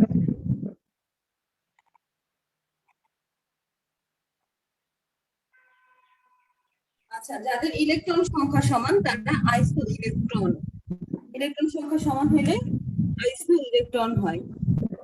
এখানে আমাদের এই জায়গাতে হিলিয়াম আর হাইড্রোজেন, এদের হচ্ছে ভর সংখ্যা সমান। আচ্ছা, এই জায়গায় ইলেকট্রন সংখ্যা কয়টা? আমার হিলিয়ামের এই জায়গায় হচ্ছে পারমাণবিক সংখ্যা 1, সরি পারমাণবিক সংখ্যা 2, এটার পারমাণবিক সংখ্যা 2। হাইড্রোজেন আর হিলিয়াম, ভুল বলতেছি, হাইড্রোজেন আর হিলিয়াম এরা পরস্পর কি? হাইড্রোজেন আর হিলিয়াম এরা আইসোটোন। হ্যাঁ, আরো কিছু আইসোটোন এক্সাম্পল লিখছিলাম এই জায়গায়, দেখো আরো কিছু আইসোটোন এক্সাম্পল লিখছি, এগুলো একটু পড়ো। আচ্ছা, আইসো ইলেকট্রনের এক্সাম্পলটা আমি ছবি দিলে পাঠাইছিলাম তোমাদের, দিব না, একটা জায়গায় লেখা আছে আমার, ওগুলো ছবি দিলে পাঠাই দিবে না, কতগুলো আছে আইসো ইলেকট্রন। আচ্ছা, এবার আমরা একটু ইলেকট্রন, প্রোটন, নিউট্রন সম্পর্কে জানবো। ইলেকট্রনের মান কত, কি না কি, এগুলো পরীক্ষায় 6 থেকে 100% আসে ভর্তি পরীক্ষায়। তারপরে কার মান কত, বলো। এই যে এগুলো টপিক তো হচ্ছে শর্ট সিলেবাসে নাই, কিন্তু এমসিকিউ এর জন্য তো অনেক ইম্পর্টেন্ট, মানে এইচএসসি এর। কিন্তু তারপরে কি এইচএসসি এর জন্য এগুলো বাদ দিব এমসিকিউ এর জন্যও? হ্যাঁ, বাদ দিবা, বললামই তো। এইচএসসি তে এভারেজ স্টুডেন্ট কাউন্ট করা হয়, আর যে টপিক গুলা দিছে সরকার, ওই টপিক গুলা থেকে কোশ্চেন না করলে 22 ব্যাচ আর শর্ট সিলেবাস মানবে না, সরকারের কথা কেউ শুনবে না, তখন সবাই সরকারকে বকাঝকা শুরু করবে, অনেক বেশি পরিমাণে গ্রামের স্টুডেন্টরা ফেল করবে, তখন শিক্ষা ব্যবস্থার ধস নামবে একটা। এগুলার কারণে সরকার পাস করানোর জন্য স্টুডেন্টদের তোমার ওই যে শর্ট সিলেবাসে যা টপিক আছে সেখান থেকে রিটেন কোশ্চেনও করবে, এমসিকিউ করবে। এখন মেডিকেল ভর্তি পরীক্ষা এটা ফলো করা হবে না, আসলে মেডিকেল ভর্তি পরীক্ষায় এভারেজ স্টুডেন্ট কাউন্ট করবে না। তারপরে তোমরা যদি রিস্ক এড়াইতে চাও পড়ে নিও, আমি এটার উপর তোমাদের 200 মার্কের এক্সাম পুরো বই থেকেই নিব ভাবছিলাম, কিন্তু এখন দেখতেছি তোমাদের সময় নাই, তাই এমসিকিউ গুলা আলাদা টপিক ভিত্তিক করে এমসিকিউ নিতে যাচ্ছি। আমার মনে হয় টপিক ভিত্তিক এমসিকিউ নিলেই সেটা ইন্টার পরীক্ষার জন্য এফেক্টিভ হবে, এটা মনে হচ্ছে এখন, কারণ হাতে সময় নাই তো, আর কোশ্চেন রেডি হয়ে গেছে তোমাদের, সেখানে শর্ট সিলেবাসের বাইরে মনে হয় কোশ্চেন করে নাই। তাই আমি ভাবতেছি যে শর্ট সিলেবাসে যতটুকু টপিক আছে সেই টপিকটা তোমরা কমপক্ষে 4-5 বার রিভিশন দিয়ে তারপরে হলে ঢুকো, তাহলে দেখবা কমন পাওয়া গেছে সব পরীক্ষার হলে যায়। এইগুলা সব মেডিকেল ভর্তি পরীক্ষার জন্য, যেহেতু তোমাদের টপিকে নাই, তাই এগুলা নিয়ে যাদের সমস্যা, পড়াশোনা কম হয়েছে, তাহলে এই মুহূর্তে যদি পড়তে যাও তাহলে শর্ট সিলেবাস কমপ্লিট হবে না তোমাদের, পরে পরীক্ষার হলে যাওয়ার আগে কান্নাকাটি শুরু করবা যে আপু আমার কিছুই হয় নাই। তাই শর্টটাই পড়ো, আর যারা অনেক ভালো নিজের উপর কনফিডেন্ট আছে যে না আমি পারবো, আমাকে দিয়ে সম্ভব সবই, যদি কেউ এটা বলতে পারো সে পড়ো, সমস্যা নেই। কেউ কেউ তো আসো যে আমার পড়া হয়ে গেছে ম্যাডাম, আমি যাচ্ছি রিভিশন দিয়েই যাই, আমার মেডিকেলের টার্গেট। এবার আসো জেটের মান 17, এই জায়গা হচ্ছে ক্লোরিনের তোমার পারমাণবিক সংখ্যা 17, যেটি ইজ ইকুয়াল টু 17। এগুলো সবই তোমার মেডিকেলের জন্য, হ্যাঁ 100%। এই যে আমাদের যদি তোমার পারমাণবিক সংখ্যা দেওয়া থাকে, ইলেকট্রন সংখ্যা দেওয়া থাকে, প্রোটন সংখ্যা দেওয়া থাকে, তাহলে নিউট্রন সংখ্যা বের করতে বলতে পারে। তারপর হচ্ছে নিউক্লিয়ন সংখ্যা মানে কি, মোট চার্জ নিউক্লিয়ন সংখ্যা, পরমাণু ভর সংখ্যাকে নিউক্লিয়ন সংখ্যা বলা হয়। তারপরে এই যে কোনটাকে কি দ্বারা প্রকাশ করা হয়, এদিকে হচ্ছে এন দ্বারা প্রোটন সংখ্যা, সরি জেড দ্বারা প্রোটন সংখ্যা, তারপরে এ দ্বারা ভর সংখ্যা, এন দ্বারা তোমার কি প্রকাশ করা হয় জানো? এসব লেখো। আচ্ছা, তারপরে এগুলো বলা আছে, এই চিহ্ন দ্বারা, চিহ্ন এখানে বসা দিবে, মান বের করতে বলবে। তারপরে হাইড্রোজেনের প্রকৃত ভর টর, এগুলো সব মুখস্থ করাইছিলাম আমি গত বছরের 20 ব্যাচকে। এগুলো থেকে আসে, আমাদের সময় আসছিল মেডিকেল ভর্তি পরীক্ষা, এগুলো থেকে কোশ্চেন অনেক আসে, অনেক ভাবার মতো না। এই চ্যাপ্টার থেকে কমপক্ষে 4টা-5টা কোশ্চেন হয় মেডিকেল ভর্তি পরীক্ষায়। যে এই পেজটা পুরো ইম্পর্টেন্ট 100%। এগুলো বলতে গেলে শেষ হবে না, বুঝছো? মেডিকেল ভর্তি পরীক্ষার টপিক বলতে গেলে শেষ হবে না। এই চ্যাপ্টার থেকে প্রচুর পরিমাণে কোশ্চেন আসার মতো আছে। একবার আসছিল অক্সিজেনের পরমাণু সংখ্যা, অক্সিজেন আইসোটোপ কয়টা? 3টা। এই যে 16, 17, 18, কোনটা কত পার্সেন্ট আছে প্রকৃতিতে, এগুলো আসতে পারে মেডিকেল ভর্তি পরীক্ষায়। তারপর ইলেকট্রন, প্রোটন, নিউট্রনের সংখ্যার যে সম্পর্কগুলো আছে, কার কয়টা হইলে প্রোটন কয়টা, ইলেকট্রন কয়টা, ছকের মধ্যে বের করে দেওয়া আছে। তারপর তেজস্ক্রিয় আইসোটোপ, এরা 100% মেডিকেল ভর্তি পরীক্ষার জন্য। কই যাবা তুমি বলো তো? যাওয়ার কোনো রাস্তা নেই, মেডিকেল ভর্তি পরীক্ষা দিবা আর তুমি শর্ট করে যাবা, এটা তোমার জন্য লজ্জাজনক হইতে পারে আমার কাছে মনে হয়। হলের ভিতরে যায় এই যে এই মানটা আসবে আর তুমি পারবা না, এটা 100%। 2020 ব্যাচ কিন্তু এটা 100% দিয়ে পড়ছে। হ্যাঁ, আমার কাছে মনে হয় মেডিকেল ভর্তি পরীক্ষার জন্য যে 4টা চ্যাপ্টার দেওয়া হয়েছে, সেই 4টা চ্যাপ্টার ফুলি পড়া ভালো, বুঝছো? এখন এগুলো নিয়ে কথা বলার টাইম নেই, আমরা এখন চলে যাবো হচ্ছে আহ্বায়ক নীতিতে, ইলেকট্রন বিন্যাসের। ওইটা আকার টাকার দেখা যাও, আকার এস অরবিটাল আকার, গোলাকার, পি অরবিটাল ডাম্বেল আকার, আর জেড অরবিটাল হচ্ছে, sorry D orbital double dumbbell আকার। দেখতে কিরকম বলা যায় না, এটা খ কোশ্চেনে দিয়ে দিতে পারে যে চিত্রগুলা এঁকে দেখাও। তাহলে এস অরবিটালের তো গোলাকার তো একটাই, একটা নিয়ে আর কাহিনী নাই, একটা এঁকে দিছে। পি অরবিটাল তো আবার 3টা, তাই না? একটা এক্স, পি এক্স হইলে এরকম, আর পি ওয়াই হইলে এরকম, পি জেড হইলে এরকম লম্বা লম্বি, বুঝছো? পি এক্স হইলে এমনি আঁকবা, পি ওয়াই হইলে এমনি আঁকবা, পি জেড হইলে লম্বা, 3টা এঁকে দেখাবে। প্লেন গুলো দেওয়া লাগবে না, খালি অরবিটাল গুলো এঁকে বলবা যে এখানে আমার p x orbital, p y orbital, p z orbital. পারলে ত্রিমাত্রিক অবস্থানটা ট্রানজিট দেখা দিও, এদিকে এক্স, এদিকে ওয়াই, এদিকে জেড, এদিকে হচ্ছে এক্স, এদিকে ওয়াই, এদিকে জেড, এরকম করে একটু দেখা দিবা খালি এইটা। তারপরে এই যে ডাম্বেল, 5টা ডাম্বেল রাখতে বলতে পারে। তোমার কাছে বলে দেবে s orbital, p orbital, d orbital দের আকৃতি গুলা কিরকম দেখাও, মানে এগুলো একা একা দেখাবা। যেটার জন্য আমরা ডি এর জন্য কয়টা আঁকবো, ডি এর জন্য 5টা আঁকবো, পি এর জন্য 3টা আছে, বুঝছো? এগুলো আর কিছু লাগে না, অরবিটাল লাগবে না। এবার আমরা এই জায়গায় একটা চলে আসছি, আহ্বায়ক নীতি। এটা দিয়ে কোশ্চেন আসবেই, যেহেতু শর্ট সিলেবাসের টপিক এটা, আহ্বায়ক নীতি আমাদের পারতেই হবে। আহ্বায়ক হচ্ছে জার্মান শব্দ, হচ্ছে উপর, নিচ থেকে উপরে যাওয়া, বুঝছো? Building up. বিল্ডিং আমরা কি উপর থেকে নিচে তৈরি করি না নিচ?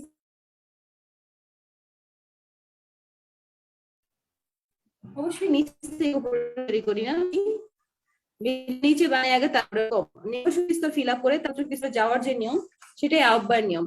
আহ্বায়ক নিয়মটা মানে সুন্দর করে পিছনে লেখা আছে, আহ্বায়ক ইলেকট্রন, এই যে আহ্বায়ক এটা নীতি, আহ্বায়ক নীতিটা পড়বা ভালো করে, 1 মার্ক বা 2 মার্কের জন্য। ইলেকট্রন বিন্যাস বিভিন্ন অরবিটালে তাদের শক্তির উচ্চ কম অনুসারে প্রবেশ করে, অর্থাৎ নিম্ন অরবিট পূর্ণ করে ক্রমান্বয়ে উচ্চ শক্তির অরবিটাল ইলেকট্রন প্রবেশ করে, এটাকে আহ্বায়ক নীতি বলা হয়। এটা 2 মার্কের জন্য আসতে পারে, বলতে কি বুঝো বা 1 জন্য। আহ্বায়ক নীতির পরে কি আছে, পলিবর্জন নীতি আছে, হুন্ডের নীতিও আছে। তার মানে ইলেকট্রন বিন্যাস ফুল আছে। আমাদের পলিবর্জন নীতি হচ্ছে একটি পরমাণু আছে, কয়টা কোয়ান্টাম সংখ্যা আমাদের একটা পরমাণুর জন্য? একটা পরমাণুর জন্য একটা পরমাণুতে একটা ইলেকট্রনের জন্য 4টা কোয়ান্টাম সংখ্যা। আমাদের একটা অরবিটালে কয়টা ইলেকট্রন থাকে? একটা পরমাণুর একটা অরবিটালে 2টা ইলেকট্রন থাকে।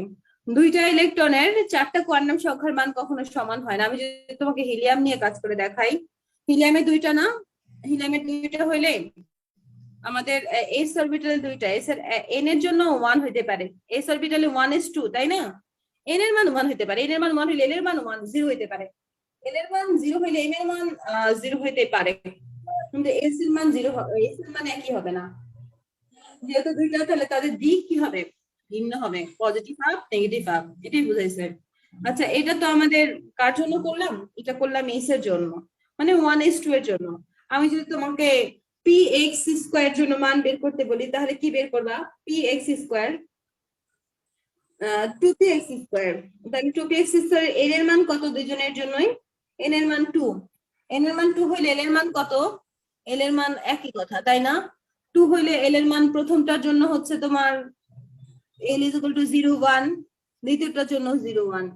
এম এর মান 1 হইছে, তাহলে তোমার পাশে এদিকে +1 পর্যন্ত আসবে, এদিকেও প্লাস, একই কথা, এম এর মানও সেম বের হবে। কিন্তু এস এর মান সেম বের হবে? 3px এর এক্স এর মধ্যে তো দুইটা ইলেকট্রন, দুইটার এস এর মান সেম হবে? দুইটার এক্স এর মান কি হবে না? সেম হবে না। তাহলে আমরা কার কার মান পর্যন্ত সমান পাই? আমরা দুইটা ইলেকট্রনের এন এল এম এই তিনটা পর্যন্ত মান একই রকম পাই বা সমান পাই, লাস্টে যায় সমান পাই না, একটার পজিটিভ দিক হলে আরেকটার নেগেটিভ দিক হয়। এখানে শুধু হিলিয়াম দিয়ে ব্যাখ্যা দিছে বলে যে হিলিয়াম দিয়ে দেওয়া লাগবে এমন না, কিন্তু আমি যদি তোমাকে আহ বললামই তো, 3 দিয়ে ব্যাখ্যা দিতে বলি তাহলে যেরকম হবে 3x, যদি 3px দিয়ে ব্যাখ্যা দিতে বলি তাহলে কি কি বলবা? কে বলতে পারবা 3px এর কার কার মান কি হবে? 3px এর মধ্যে তো দুইটা ইলেকট্রন, আমি 2px দিয়ে ব্যাখ্যা দিতে বলছি। ইম তো তুমি বলো তো 3px এ কি কি হবে?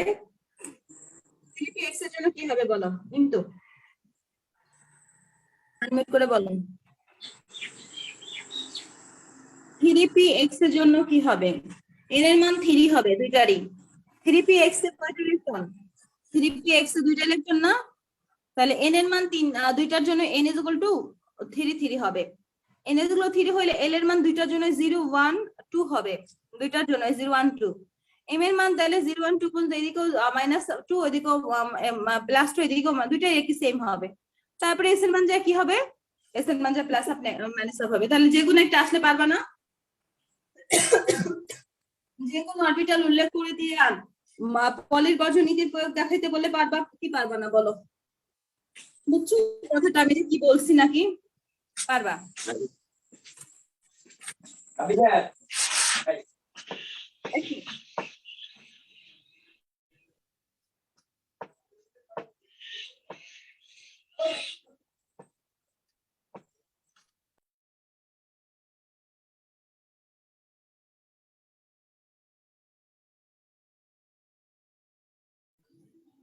আচ্ছা, এগুলা যদি আমাদের হয়ে যায়, এরপরে আমরা কোন শক্তি স্তরে এল এর মান কত, এম এর মান কত, কত হইলে তোমার, আচ্ছা আপু আরেকটা এক্সাম্পল দিলে ক্লিয়ার হবে? ঠিক আছে, আমি একটা এক্সাম্পল দিচ্ছি, একটু দেখো। আমাদের এস এর জন্য 1s টু হিলিয়াম, এস এর জন্য কয়টা ইলেকট্রন? দুইটা, প্রথম ইলেকট্রন দ্বিতীয় electron, 1 number electron 2 number electron, তাই না? তাহলে আমাদের এখানে এন এর মান কত? 1। এটার জন্য এন এর মান কত? 1। এন এর মান 1, তাহলে হচ্ছে আমাদের এল এর মান কত? এন এর মান 1 হলে এল এর মান কিন্তু 0 হয়, দুইটার জন্য এল এর মান কি হবে? 0 হবে, এন এর মানের উপর ডিপেন্ডেন্ট। এল এর মান 0 হলে এম এর মান কত হবে? 0 হবে। কিন্তু আমাদের তো ইলেকট্রন একটা এরকম একটা এরকম, তাহলে আমাদের এস এর মান কি হবে? একটা পজিটিভ হাফ হবে, একটার জন্য পজিটিভ হাফ আর একটার জন্য নেগেটিভ হাফ হবে না? নিচে আর কি জায়গা নাই বলে দিলাম এখানে, বুঝছো? এন্ড আমি তোমাকে 1s না দিয়ে বলছি তুমি আমাকে 3px স্কোয়ার এর মান বের করে দেখাও বলছি। এটার ক্ষেত্রে পলির বর্জন নীতি বের করে দেখাও। তখন তুমি প্রথম ইলেকট্রন দ্বিতীয় ইলেকট্রন নিলা, প্রথম ইলেকট্রন নেওয়ার পর n is equal two 3, n is equal two 3, তারপরে n ইজ ইকুয়াল টু 3 হইলে l এর ইকুয়াল কত? 0 1 2, l ইজ ইকুয়াল 0 1 2। তারপরে তোমাকে হচ্ছে বলছে আমি যে m দেখাও তো, তাইলে তুমি বললে আপু এখানে 2 পর্যন্ত গেছে, তাহলে এদিকে -2 পর্যন্ত যাবে, -2 -1 0, তারপরে +1 +2 ম্যাডাম এই পর্যন্ত। তারপরে তুমি বলে আপু এটা যদি এরকম হয় তাহলে এটাও তো একই কথা হবে। আমি বললাম হ্যাঁ ঠিকই আছে, তোমার সবকিছুই ঠিক আছে, ওকে +1 তারপর +2 এটা।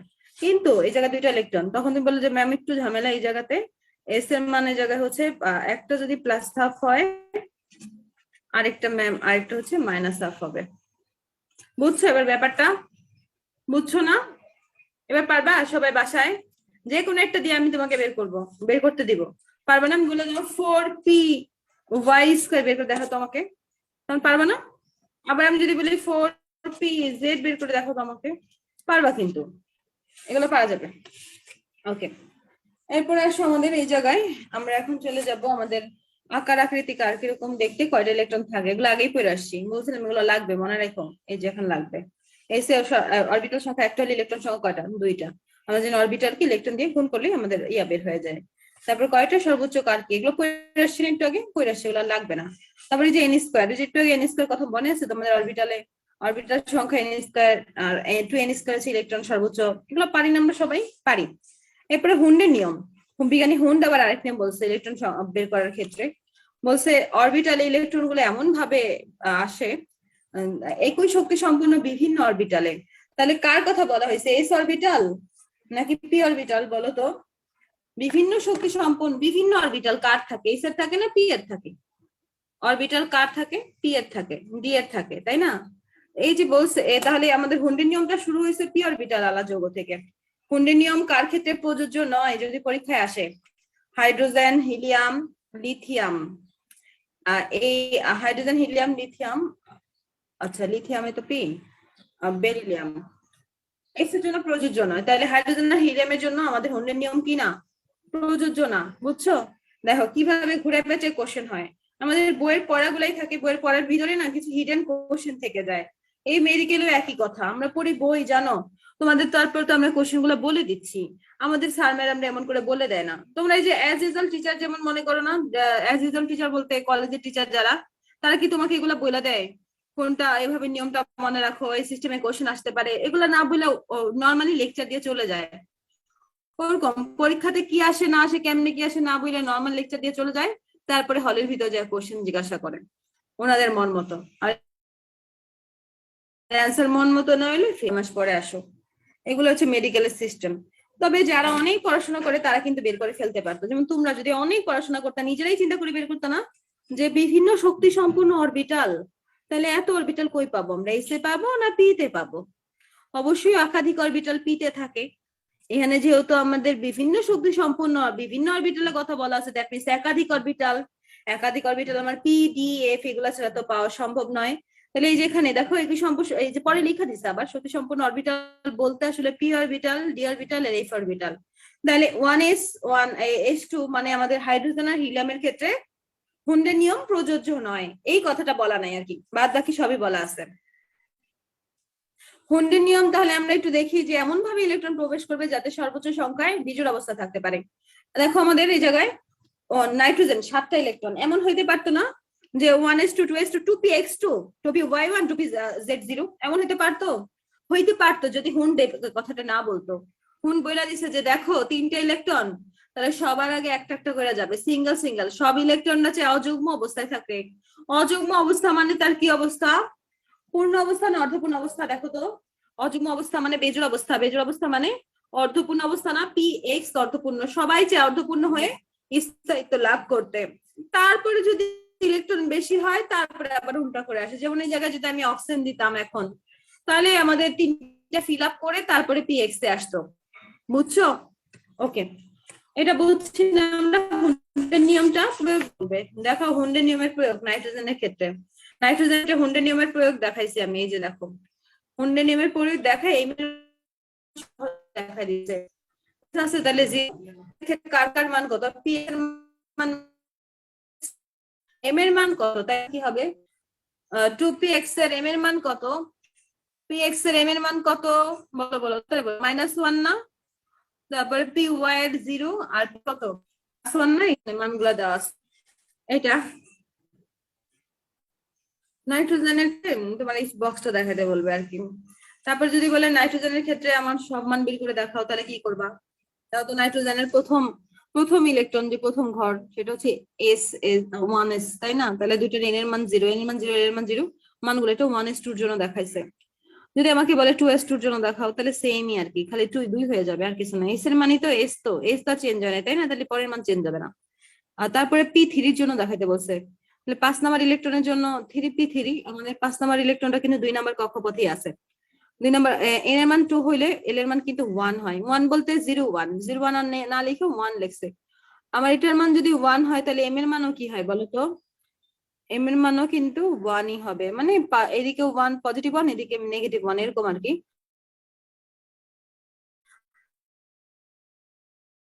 প্রথমটা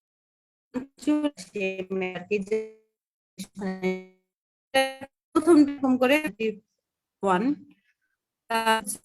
আমাদের পাঁচটা যদি পজিটিভ 1 আমাদের উল্টা হয়ে যায় আর কি ব্যাপার নরমাল ওই যে এস এর মানটা কোন সময় মাইনাস হাফ হয় না আমি এখনো ক্লিয়ার না। আচ্ছা আমাদের একটা অরবিটালে যখন দুইটা ইলেকট্রন এস এ কয়টা ইলেকট্রন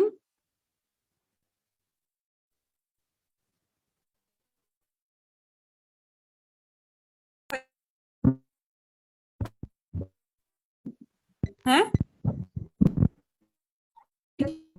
পজিটিভ এই যে এসে কয় না একটা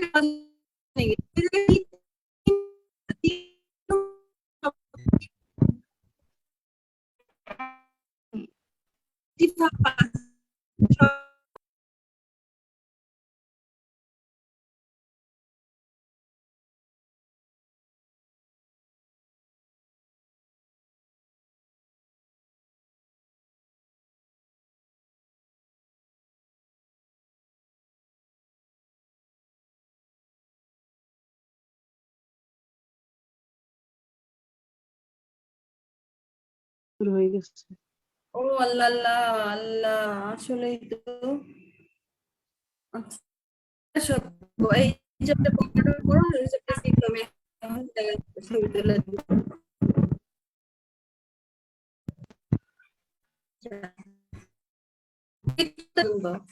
একশো পেজ পর্যন্ত আমাদের তারপরে আমরা যাবো মনে তাই না কালকে আমরা ম্যাথ করবো কোনো মডেলের হাইড্রোজেন পরমাণুটা ব্যাখ্যা দিতে হবে হাইড্রোজেন পরমাণুর পিছনে আছে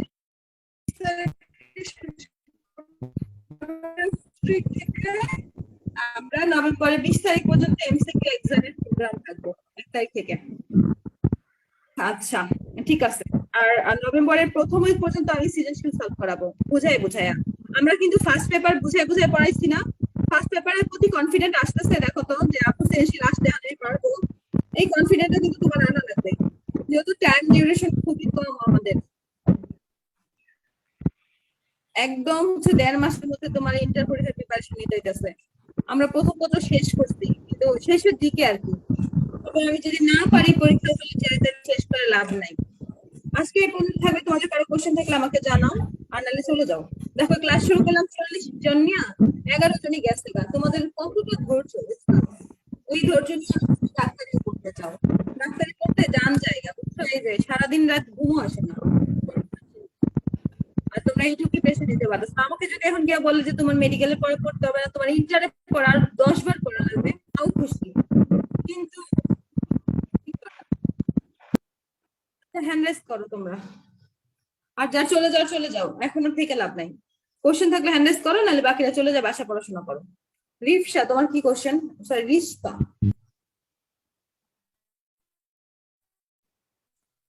রিশপা তোমার কি কোশ্চেন নাকি রিশপা তোমার নামটা আপু বলো আপু অরবিট আর অরবিটাল পি একটা অরবিটাল টু পি মানে পি একটা অরবিটাল তারপরে ডি একটা অরবিটাল কিন্তু অরবিট বলতে এই যে প্রধান কোয়ান্টাম সংখ্যার মধ্যে সহকারী কোয়ান্টাম সংখ্যা হচ্ছে অরবিটাল বুঝছো সহকারী কোয়ান্টাম সংখ্যাদের বলতে অরবিটাল বোঝায় আর প্রধান কোয়ান্টাম এটাই নরমাল চিন্তা এইভাবেই চিন্তা করবো আমরা অনেকে দেখলাম অনেক ডিপ করে অনেক ব্যাখ্যা দিছে যেগুলো বুয়েট পরীক্ষায় আসবে না আমি বুয়েটের জন্য পড়াই না আমি মেডিকেলের জন্য পড়াই ইন্টারের জন্য পড়াই বুয়েটের জন্য আরো ব্যাখ্যা দিবে তোমাদের অরবিটাল নিয়ে বিভিন্ন বড় করে এই পর্যন্ত ব্যাখ্যা দেওয়া যায় চাইলে ব্যাখ্যা আমি আর দিই না এইটুকু জানো আপাতত আচ্ছা শেষ আমাদের পিপিলিকার কোশ্চেন আছে পিপিলিকা তোমার নামই পিপিলিকা না আইডির নাম পিপিলিকা জানো তোমাদের সমানকালে আমি আমার আইডির নাম পিপিলিকা।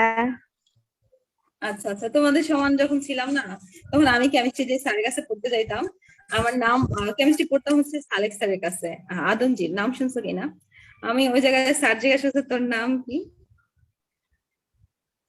আমি এটা লেখা চুপচাপ বসেছিলাম বুঝছো তখন আমার ফেসবুক আইডির নাম এটা ছিল তা আমি এটা লিখছি স্যার আমাকে এই নামই ডাকছে শেষ পর্যন্ত পরে একদিন আমার একটা ফ্রেন্ডকে নিয়ে গেছি ওই স্যারের কাছে বলছি স্যার অনেক ভালো পড়ায় ফ্রেন্ড গেছে পড়তে তখন দেখে আমি এই নাম লিখে সাইন দিতেছি মানে স্যার আমাকে এই নামে ডাকে তুমি বলে কি স্যার এটা না